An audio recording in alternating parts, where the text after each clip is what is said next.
Welcome to English grammar class. In the last class, we knew the basic rules of narration change.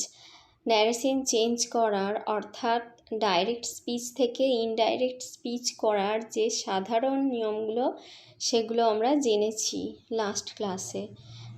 আর কি জেনেছি? Direct speech, indirect speech, change of reporting ভার্বটা কিভাবে change হয়ে যায় indirect স্পিচে। when the RV is in the past tense অর্থাৎ reporting ভার্বটা যদি পাস্ট টেন্সে থাকে, প্রেজেন্ট টেন্স বা ফিউচার টেন্সে যদি আরভি থাকে তাহলে ইনডাইরেক্ট স্পিচের কোনো চেঞ্জ হয় না, রিপোর্টেড স্পিচটার কোনো চেঞ্জ হয় না। কিন্তু রিপোর্টিং ভার্বটা যদি পাস্ট টেন্সে হয় তাহলে ইনডাইরেক্ট স্পিচে ন্যারেশন চেঞ্জ করার সময় কি হয়ে যায়? টেন্স চেঞ্জ হয়ে যায় according to the corresponding past form. অর্থাৎ প্রেজেন্ট ইনডিফিনাইট থাকলে হয়ে যায় পাস্ট ইনডিফিনাইট, প্রেজেন্ট কন্টিনিউয়াস থাকলে past continuous, present perfect becomes past perfect. এই লিস্টটা তোমাদের আগের দিনেই পড়া দেওয়া ছিল। And also about how the words indicating time and place are changed in indirect speech. আর ইনডাইরেক্ট স্পিচের সময় এবং জায়গা নির্দেশকারী ওয়ার্ডগুলোও কীভাবে চেঞ্জ হয়ে যায়। ফর এক্সাম্পল, যেমন নাও বিকামস দেন, নাওটা ইনডাইরেক্ট স্পিচে হয়ে যায় then. This, that, hither, thither, thus becomes that way, ago becomes before। এগুলো তোমাদের আগের ক্লাসে পড়ানো হয়েছে। We know there are 5 types of sentences according to their purpose। বাক্যের উদ্দেশ্য অনুযায়ী সেন্টেন্সগুলোকে 5 ভাগে ভাগ করা যায়। First, assertive sentence, interrogative sentence, exclamatory sentence, imperative sentence and optative sentence। Assertive সেন্টেন্সের বাংলা হচ্ছে সাধারণ বর্ণাত্মক, ইন্টারোগেটিভ মানে প্রশ্নবোধক, এক্সক্লামেটরি মানে আবেগসূচক, ইম্পারেটিভ মানে আদেশ, অনুরোধ বা উপদেশমূলক বাক্য, আর অপটেটিভ হলো ইচ্ছাবোধক বাক্য।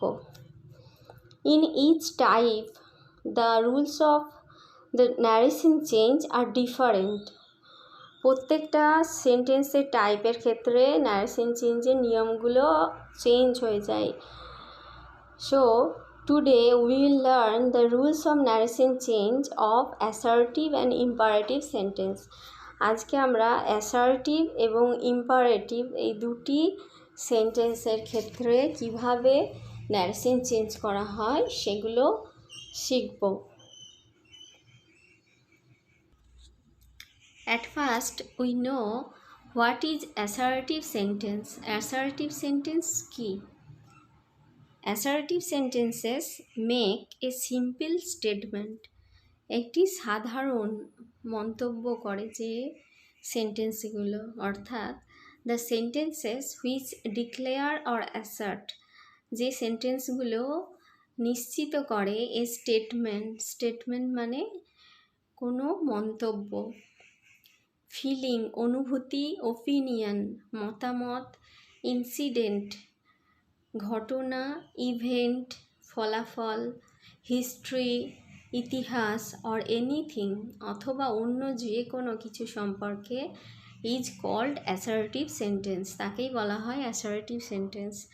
অর্থাৎ কোনো কিছু জানায়, অ্যাসার্টিভ সেন্টেন্সের দ্বারা কোনো কিছু জানানো হয়। আর এর characteristic 1, it ends with a full stop. সেন্টেন্সের শেষে ফুল স্টপ থাকে।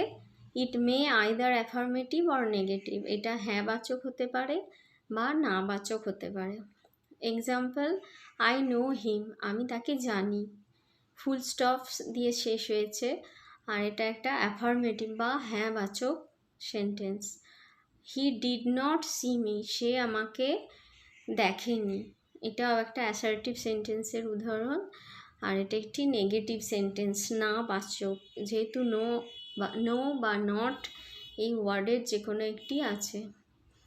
There are more examples of assertive sentences. He is outside, সে এখন বাইরে। James is my friend, James আমার বন্ধু। You are going to the party today, তুমি আজকে পার্টিতে যাচ্ছ। এগুলো সব অ্যাসার্টিভ সেন্টেন্সের উদাহরণ। Rules of narration change of assertive sentence. Assertive সেন্টেন্সের ন্যারেশন চেঞ্জ কীভাবে হবে? 1. That is used before RS. RS means reported speech.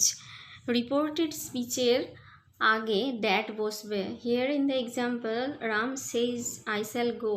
In the indirect speech I shall গো এর আগে দ্যাট, এই যে দ্যাট বসাতে হয়েছে। সেকেন্ড, আরভি অর্থাৎ রিপোর্টিং ভার্ব প্রেজেন্ট আর ফিউচারে যদি হয়, then no change of verb in indirect speech, তাহলে ইনডাইরেক্ট স্পিচে টেন্সের কোনো পরিবর্তন হবে না, অর্থাৎ ভার্বের কোনো পরিবর্তন হবে না। Ram says, here RV is in present tense, so I shall go it is in future tense, আর ইনডাইরেক্ট স্পিচেও এটা ফিউচার টেন্সই আছে, he will go.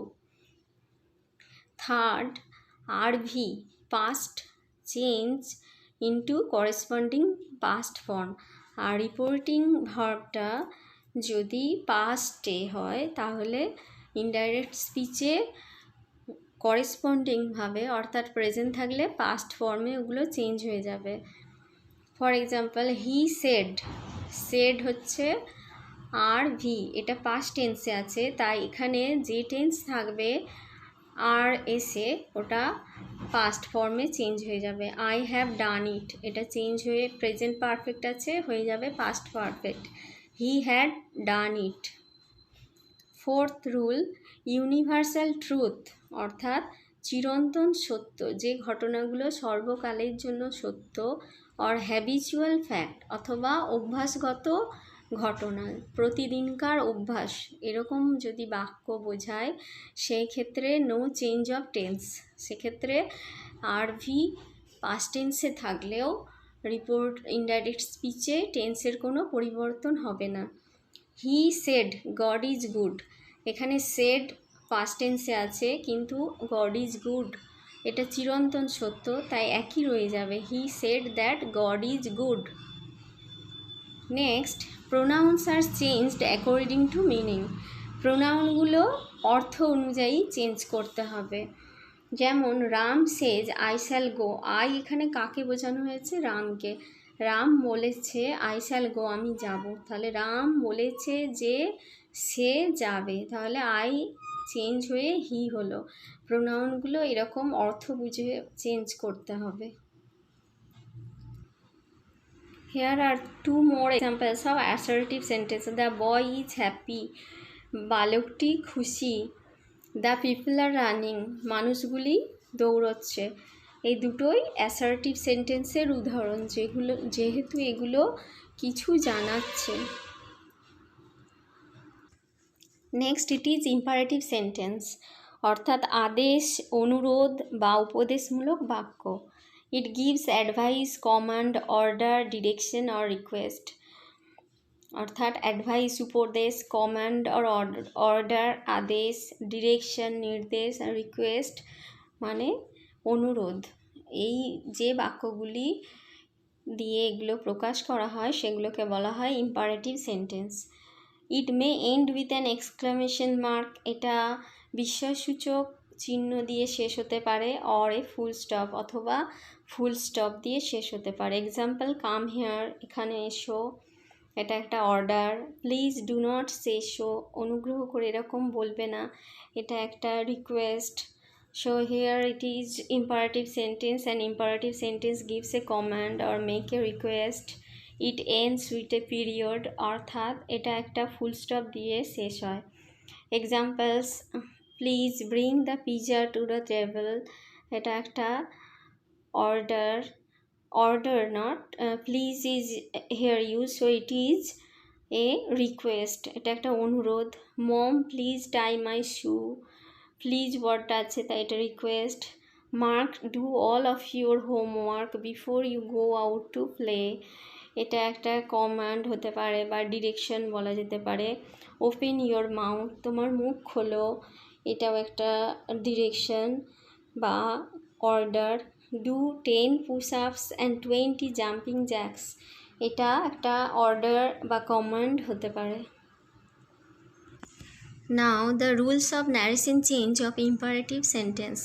First rule, RV changed অর্থাৎ রিপোর্টিং ভার্বটাকে চেঞ্জ করা হয় টেল বা রিকোয়েস্ট বা কমান্ড বা বেগ, যেরকম থাকবে সেরকম অর্থ অনুযায়ী চেঞ্জ করতে হবে। রিকোয়েস্ট থাকলে রিকোয়েস্ট, কমান্ড থাকলে কমান্ড, এবং যদি পরিষ্কার করে না কিছু বোঝা যায় তখন তোমরা টেল ব্যবহার করতে পারো। And second rule, RV RS verb change to infinitive form. Indirect স্পিচে রিপোর্টেড স্পিচের যে ভার্বটা সেটা ইনফিনিটিভে চেঞ্জ হয়ে যায়, অর্থাৎ ইনফিনিটিভ মানে টু প্লাস ভার্বের present form. Example, he said friends lend me your ears, addressing them as friends he requested them to lend him their ears. তাহলে টু লেন্ড এটা হচ্ছে ইনফিনিটিভ ফর্ম হয়ে গেল ভার্বের। হি রিকোয়েস্টেড, যেহেতু এটা একটা রিকোয়েস্ট তাই আরভিটা চেঞ্জ হয়ে সেডের জায়গায় পরিবর্তিত হয়ে গেল requested them to lend him their ears. Third rule, please অথবা স্যার আর লেফট, অর্থাৎ প্লিজ বা স্যার এই ওয়ার্ডগুলোকে ইনডাইরেক্ট স্পিচে আর ঘুরে লেখা যায় না, তার পরিবর্তে লিখতে হবে কাইন্ডলি বা politely. Fourth rule, though RV in past tense, যদিও রিপোর্টিং ভার্বটা পাস্ট টেন্সে থাকে, would, should, might, could, must here the spelling is wrong, MUST must, do not normally change. Example, he said to me you must leave the place. Said is in past tense, এখানে কিন্তু তা সত্ত্বেও must ওয়ার্ডটা একই থাকবে, ভার্বের কোনো change হবে না ইনডাইরেক্ট স্পিচে। He told me that I must leave the place. And next rule, should is used, লেটের পরিবর্তে যদি লেট দিয়ে আর এসটা শুরু হয় তাহলে কি হবে, লেটটা চেঞ্জ হয়ে যাবে শুডে, আর আরভিটা হয়ে যাবে প্রপোজ বা সাজেস্ট। আর লেট এক্সপ্রেসেস প্রপোজাল আর সাজেশন, এবং এই লেটটা শুডে পরিবর্তিত হবে তখনই যখন এটা একটা প্রপোজাল অর সাজেশন, অর্থাৎ প্রস্তাব দেবে, সেন্টেন্সটার মধ্যে একটা প্রস্তাব থাকবে তখনই লেটটা শুডে চেঞ্জ হবে। Example, he said to me let us go home, এখানে একটা প্রস্তাব দেওয়া হচ্ছে চলো বাড়ি যাই, তাই এখানে লেট ওয়ার্ডটা শুডে চেঞ্জ হবে। হি প্রপোজড, সেড চেঞ্জ হয়ে গেল, আরভি চেঞ্জ হয়ে গেল প্রপোজডে, to me that we should go home. কিন্তু when late does not express a proposal, আর লেট ওয়ার্ডটা দিয়ে যদি প্রপোজাল না বোঝায় তাহলে কি হবে, শুডের পরিবর্তে মাইট বা might be allowed is used, এই দুটোর মধ্যে একটা ব্যবহার করতে হবে, হয় মাইট বা মাইট বি অ্যালাউড। তাহলে example, he said let me come in, he requested that he might be allowed to come in.